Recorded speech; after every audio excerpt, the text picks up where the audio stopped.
Hello बच्चों, welcome to all of you. Myself Shubh Shubham Somani और मैं आप सबका वेलकम करता हूं in my channel Shubh chemistry में। तो आज के लेक्चर में हम क्या करने वाले हैं, राइमंड टाइमन रिएक्शन, जो कि ऑर्गेनिक पोर्शन से बहुत ही इंपॉर्टेंट वेटेज रखता है। तो आज के इस लेक्चर में हम इसकी definition, tricks, tips, question practice सभी चीजों को इजीली समझने वाले हैं और साथ में ट्रिक्स भी देखने वाले हैं। तो without wasting any time let us start. What is Reimer Tiemann reaction? तो राइमंड टाइमन रिएक्शन क्या है? फिनोल इज रिएक्ट, यानी कि हमारा स्टार्टिंग रिएजेंट क्या होगा? फिनोल होगा, जिसकी रिएक्शन किससे कराएंगे हम? CH3। गाइस ये क्लोरोफॉर्म ही है क्या? तो क्लोरोफॉर्म से रिएक्शन कराएंगे किसकी प्रेजेंस में? स्ट्रॉन्ग बेस की प्रेजेंस में। तो या तो ये NaOH होगा या फिर KOH। अब होगा क्या इस रिएक्शन के दौरान? एक CHO ग्रुप का क्या होगा? इंट्रोड्यूस होगा। कहां पर? रिंग के अंदर, जो फिनोल की रिंग होती है, बेंजीन रिंग, वहां पर एक एल्डिहाइड ग्रुप का इंसर्शन होगा। लेकिन कौन सी पोजीशन पर? ऑर्थो पोजीशन पर। तो गाइस बहुत ही सिंपल है, यानी कि फिनोल की रिएक्शन हम कराए क्लोरोफॉर्म के साथ in presence of strong base. तो बन क्या रहा है इससे? ऑर्थो पोजीशन पर एक एल्डिहाइड ग्रुप का क्या हो रहा है? सब्स्टिट्यूशन। और उस सब्स्टिट्यूशन ग्रुप को ही फाइनली उस कंपाउंड को क्या बोला जाता है? सैलिसैल्डिहाइड। तो इस रिएक्शन को हम पहचानेंगे कैसे? ऑब्वियसली तीर के निशान के ऊपर हमें CHCl3 विद स्ट्रॉन्ग बेस और सबसे लास्ट में प्रोटॉन प्रेजेंट होना चाहिए, यानी कि H+ आयन, जो कि वाटर मॉलिक्यूल कहीं से भी आ सकता है। तो ओवरऑल इस रिएक्शन की डेफिनेशन मैंने आपको समझाई। इसको आइडेंटिफाई कैसे करेंगे इसको आपने सीखा। बात करते हैं इसके जनरल रिएक्शन की।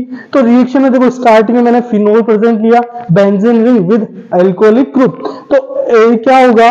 Chloroform in presence of KOH, एक एल्डिहाइड ग्रुप कहां पर जुड़ जाएगा?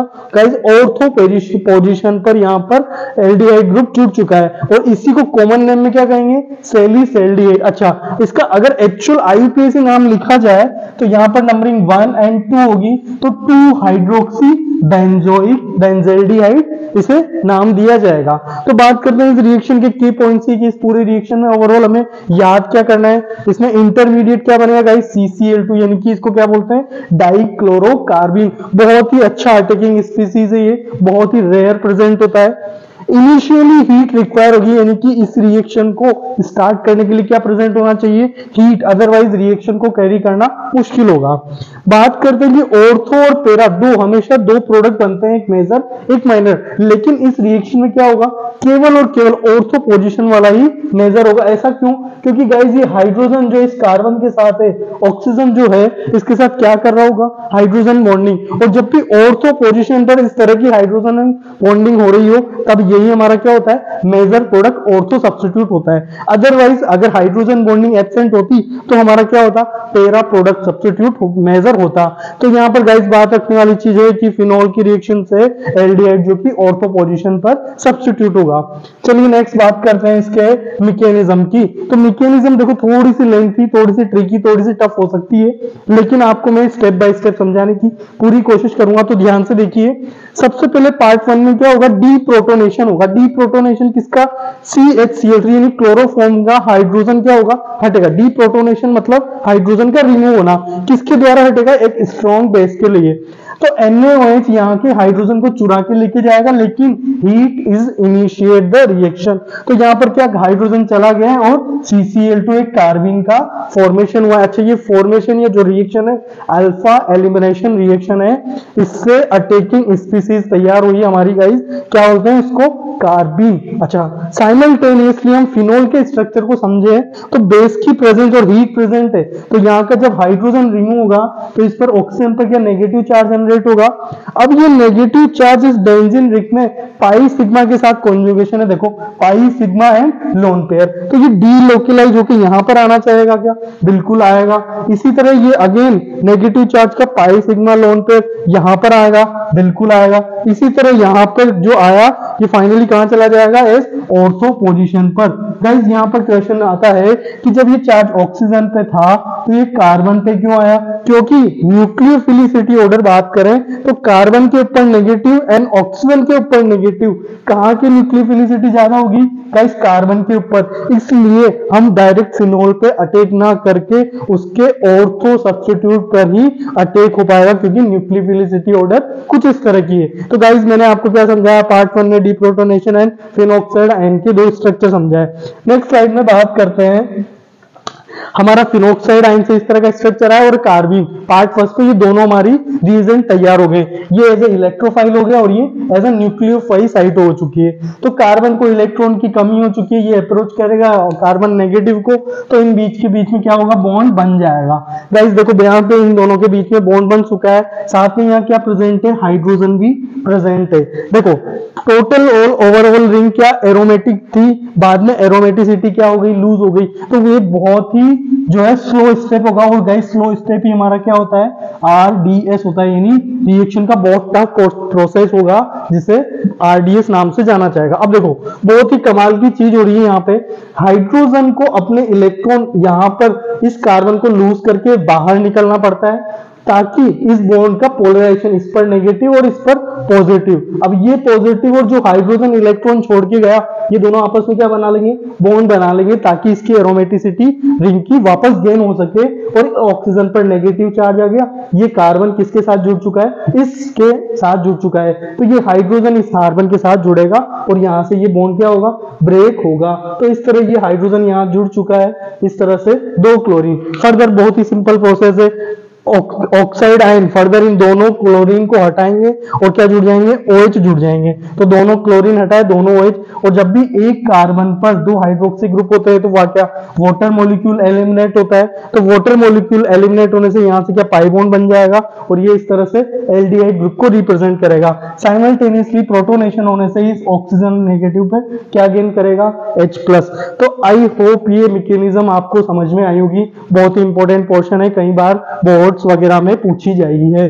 तो आप ध्यान रखें कि इसमें स्टेप बाय स्टेप क्या क्या चीजें हो रही है। अगर स्टेप बाय स्टेप समझेंगे तो डेफिनेटली आप मैकेनिज्म को याद रख पाएंगे।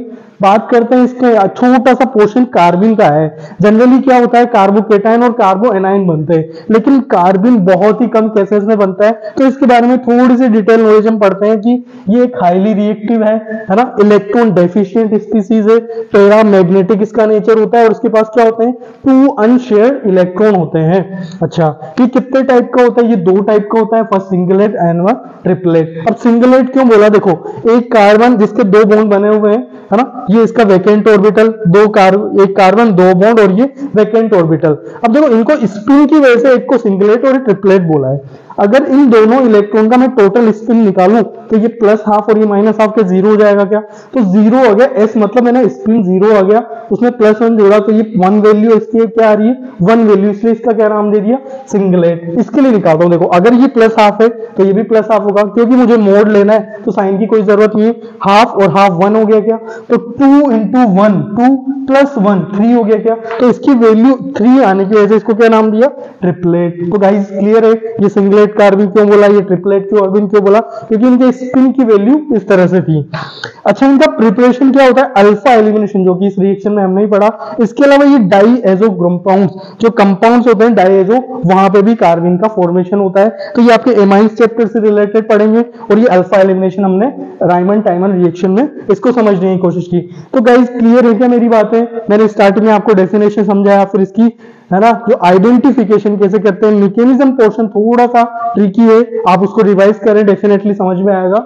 बात करते हैं इसकी क्वेश्चन प्रैक्टिस की, या ये जो रायमंड टाइमन रिएक्शन है, कई सीरीज ऑफ रिएक्शन में है ना कई बार पूछी गई है। तो देखो सबसे पहले मेजर और माइनर मैंने बताया था कि जैसे ही फिनोल में आप ये सब चीजें देखें कि ये रायमंड टाइमन रिएक्शन की पहचान होगा, तो खट से दिमाग में आना चाहिए, जैसे हम chloroform with base and heat देखें कि कहीं ये वो तो नहीं, वो कौन, रायमंड टाइमन रिएक्शन। तो इसमें क्या होगा, ऑर्थो सब्स्टिट्यूट पे एक एल्डिहाइड ग्रुप का इंसर्शन होगा। अब ये हमारा मेजर था और ये माइनर, यानी कि जब ये ग्रुप पैरा पे जुड़ जाएगा तब ये माइनर प्रोडक्ट होगा। अच्छा, इसे माइनर क्यों बोला या इसे मेजर क्यों बोला, क्योंकि यहाँ पर कौन सी बॉन्डिंग प्रेजेंट है, हाइड्रोजन बॉन्डिंग, जिसकी वजह से इनमें क्या होता है, मोर एनर्जी रिलीज होती है, उसकी वजह से ये ज्यादा स्टेबल होता है कंपेयर टू। तो लगभग ये 98% बनता है और बहुत कम परसेंट ये बन पाता है, इसलिए हमारा मेजर प्रोडक्ट ये हुआ। तो गाइस बात करते हैं नेक्स्ट क्वेश्चंस की।